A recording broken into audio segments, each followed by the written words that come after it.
Sipiika Rebecca Kadaga atongoza akatabo akatumiddwa enkambeeni nga kawandiikiddwa omukungu wa UN Sudaani zamuzamu nagujja ku mukolo gubadde ku Hotel Africana mu Kampala gwetabiddwako Chancellor Makerere University Professor Zira Suluma abalamuzi okubadde Catherine Bamugemerere Ndola Matovo ne bapulida ab'enjawulo. Professor Suluma yebaza zamuzamu olw'okuwandiika ekitabo kino kyasabye abantu bonna okukigula bakisomwe okwongera okumanya. Surely, let's thank God. Let's clap and thank God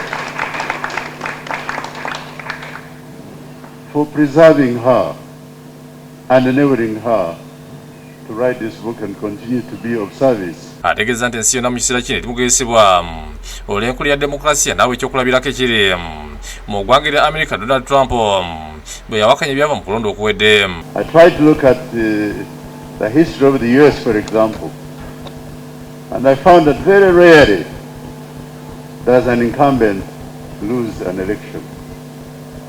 So what happened to Trump, Mr. Trump, I think was somewhat rare.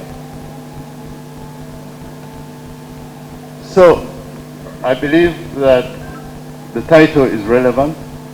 Abalamuzi bayozayoza zamuzamu olw'okutwa ku buwanguzi bw'okumaliriza ekitabo kino n'ategeeza nga ne bafunye okusomozebwa okuwandiika ekitabo kino. You've challenged us so much that I think the next year's resolution is going to be a book from Nora,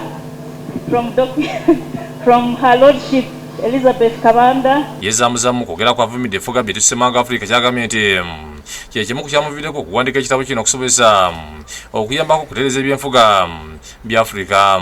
Ategeeza nti buli omu mu kitongole gy'akulira akimanyi nti buli kyakola nga tekiri mu mateeka abayambako mu kuzza eggwanga emabega nga n'olwekyo buli omu asanyiyiddeko. A lot of things that bring about conflict are, one, leaders that don't want to leave power, two, corruption, where resources are squandered, where resources are taken over by those in leadership and their friends and relatives. Onavumirira ebitongole by'okumaddembe byagambye nti byandibadde byeyisa mu ngeri ekigunjufu nti kubuukaawukana ku n'omulimu gwa Idi Amin amagye kaliwo mu kiseera kino ng'alimu abayivu. We should expect more from a professional army. We should not expect the way Amin's army behaved to be the same way that the UPDF behaves. Avumidde n'okutibwa kw'abantu n'okubatulugunya byagambye nti bisaanye kkumi eggwanga okubaamu emirembe. Ategeeza nti ekibiina ky'endalamu ekiweerezaako nga kyagala nnyo wabula kati wekituusa basaanidde okukyusa mu nkola ey'ebintu ebimu okusubisa eggwanga okugenda mu maaso. When people speak to say that we do not want to see our children being killed by the military, it's not because they hate the government, but it's because to have a government governing for peace. Yes, Sipiika Kadaga yeenyamidde olw'okukwatanga abantu abeera bulankanyiza ensimbi z'omusolo kyokka ne watabawo kikolebwa. We said, how can anyone do this?